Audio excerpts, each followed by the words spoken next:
पश्चिम से भी जितना पूरब से हमने सोचा था जो प्यार, पश्चिम में भी उससे ज्यादा प्यार मुझे होगा।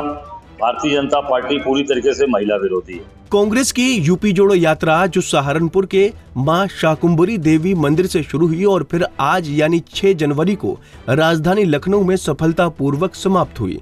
माना जा रहा है कि यात्रा के समापन के बाद अब आगामी लोकसभा चुनाव को लेकर नाम पर मंथन शुरू हो जाएगा।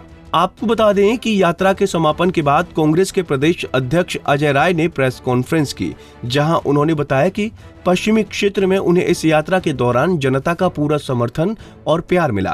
पत्रकारों के सवाल का जवाब देते हुए उन्होंने और क्या कुछ कहा, सुनिए। तो पश्चिम से भी जितना पूरब से हमने सोचा था जो प्यार, पश्चिम ने भी उससे ज्यादा प्यार मुझे दिया। देखिए, ऐसा है, हमारे साथ हमने कभी जात और भेद की बात नहीं की। हमारे साथ सर्व समाज है, हिंदू मुस्लिम सिख ईसाई। इसलिए आपने देखा होगा मैं दरगाह में भी गया। स्टार्टिंग कहाँ से की? मंदिर से। जो हमारे पश्चिम में सबसे बड़ा सिद्ध पीठ है, उस सिद्ध पीठ से हमने जाकर मां शाकुंभरी के आशीर्वाद लेकर हमने वहां से नारियल फोड़कर यात्रा प्रारंभ की। तो सर्व समाज का, मुस्लिम समाज भी निश्चित ये देख रहा है कि कांग्रेस पार्टी के समय हमारे साथ अत्याचार अन्याय नहीं हुआ, हमें सताया नहीं गया, कभी हमको द्वितीय दर्जे का नागरिक नहीं बनाया गया। हमें भी जितना सम्मान बहुसंख्यक का था उतना सम्मान अल्पसंख्यक का भी हुआ। तो निश्चित तौर से अल्पसंख्यक समाज भी हमारी तरफ मजबूती से देख रहा है, मजबूती से हमारे साथ पूरी ताकत के साथ जुड़ा है। नहीं, बिल्कुल जो जयंत चौधरी जी ने बात कही, हम उस बात का समर्थन करते हैं। और ये सही बात है कि गन्ना किसानों का हजारों करोड़ रुपया गन्ना के मिलों पर बाकी है। सरकार झूठ बोलती है और सरकार ने 2-3 झूठ तो इतना साफ बोला है। तो गन्ना किसान के पेमेंट पे गन्ना के दाम हर साल 20 रुपए क्विंटल बढ़ते थे, वो भी मैं मांग करता हूं कि कम से कम तत्काल 100 रुपए क्विंटल दाम बढ़ाए जाएं, तत्काल 100 रुपए बढ़ाया जाए उसको। और जो सबसे बड़ा सफेद झूठ बोला योगी जी ने, जो योगी भी हैं और मुख्यमंत्री भी हैं, जो गेरुआ वस्त्र पहन के बैठे हैं, इन्होंने कहा था कि बिजली का बिल किसान जो सिंचाई में जो उपयोग करता है, ट्यूबवेल, पंपिंग सेट या समरसेबल, उसका अप्रैल से हम बिल नहीं लेंगे। ये कहा था ना कि अप्रैल से बिल नहीं लेंगे, और वो भी बिल आ रहा है और 10% बढ़कर आ रहा है। माफ करने की तो बात छोड़ दीजिए, 10% बढ़ा के ले रहे हैं। 9 महीना बीत गया और वो बिल अभी तक माफ नहीं हुआ, बढ़ा के ले रहे हैं। किसान से झूठ बोला, व्यापारियों से, उनसे, किसानों से झूठ बोला। निश्चित तौर से जो जयंत चौधरी जी ने कहा है उस बात का हम समर्थन करते हैं और कांग्रेस पार्टी किसानों के साथ है।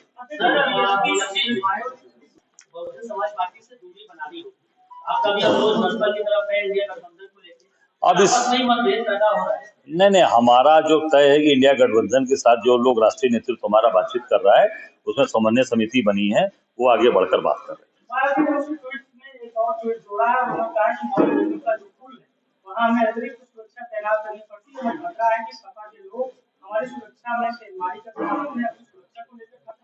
और उन्होंने यूपी सरकार से नए कार्यालय की मांग की और सुरक्षा बढ़ाने की मांग की। उन्होंने कहा कि यही ट्वीट की वजह से हमने महापुरुषों की प्रतिमा अपने घर में की है। ट्वीट को किस तरह से? मैंने भी इस ट्वीट को देखा नहीं है, मैं उसका देखकर आपको जवाब दे पाऊंगा। भारतीय जनता पार्टी पूरी तरीके से महिला विरोधी है। उसका पहला एग्जाम्पल मैं दूंगा, कुलदीप सेंगर आपके सामने है सजा हुई।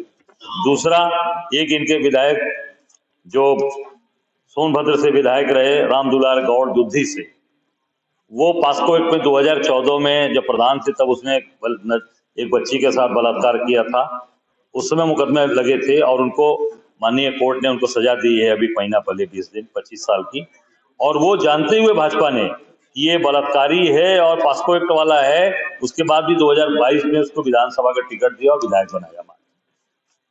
ये भाजपा का ही पूरे तरीके से भाजपा इसमें जवाब नहीं दे पाएगी, क्योंकि जान रहे हो कि ये आदमी गलत है, उसके बाद ये अपने टिकट दिया, विधायक बनाया। न जानते, जान रहे हो कि मुकदमे दर्ज हैं और उसके बाद कहते मतलब नहीं है।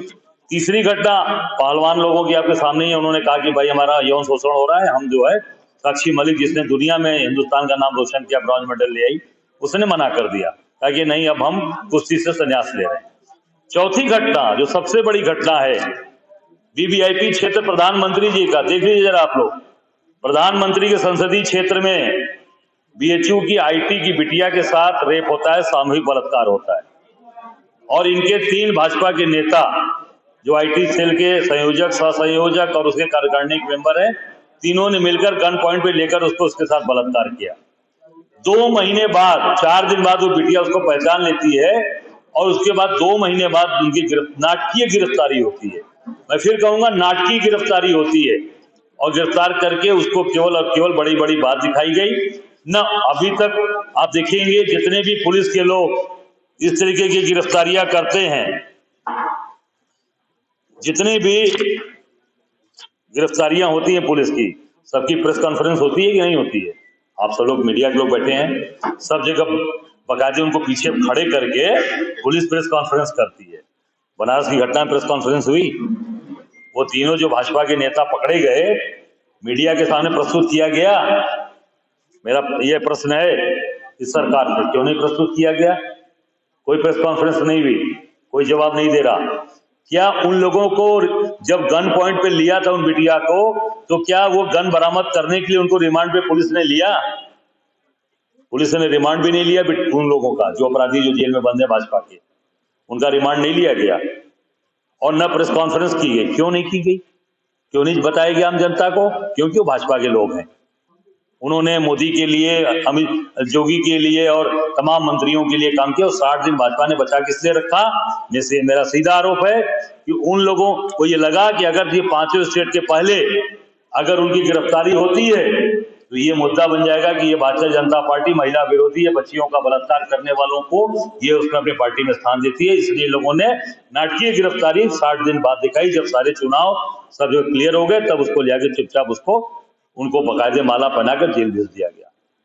ये है भारतीय जनता पार्टी का चरित्र, इसलिए आपको सामने ये रखना जरूरी था। न बुलडोजर चला और न उनको लंगड़ा ऑपरेशन, क्या होता है लंगड़ा ऑपरेशन, लंगड़ा एक ऑपरेशन करते हैं ना, लंगड़ा पैर में गोली मारना, पैर का ऑपरेशन लंगड़ा हुआ, न इनका बुलडोजर चला, कुछ नहीं हुआ। और वो बिटिया आईटीएन है, टॉपर, जो इंडिया ने स्थान रखता है बीएचयू का आईटी, जिसके कैंपस सिलेक्शन में उसके बच्चे बड़े पैकेज पे जाते हैं, उसके जीवन को बर्बाद किया इन लोगों ने। और वो आंदोलन चल रहा है, हम सब लोग उसके 10 तारीख का आंदोलन पूरे प्रदेश में करने जा रहे हैं।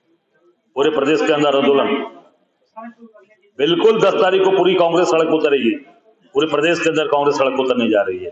और एक चीज और बताना चाहूंगा कि रास्ते में हम लोगों ने विद्यालय, जो विद्यालय हुए उनमें छात्र छात्राओं की प्रतियोगिता भी कराई और उनको जो बच्चे टॉपर थे उसमें कहीं पर हमने स्मार्टफोन दिए, कहीं बैग्स दिए, पढ़ने लिखने के जो भी सामान थे उनको हम लोगों ने वहां पर वितरित किया। जी धन्यवाद बहुत।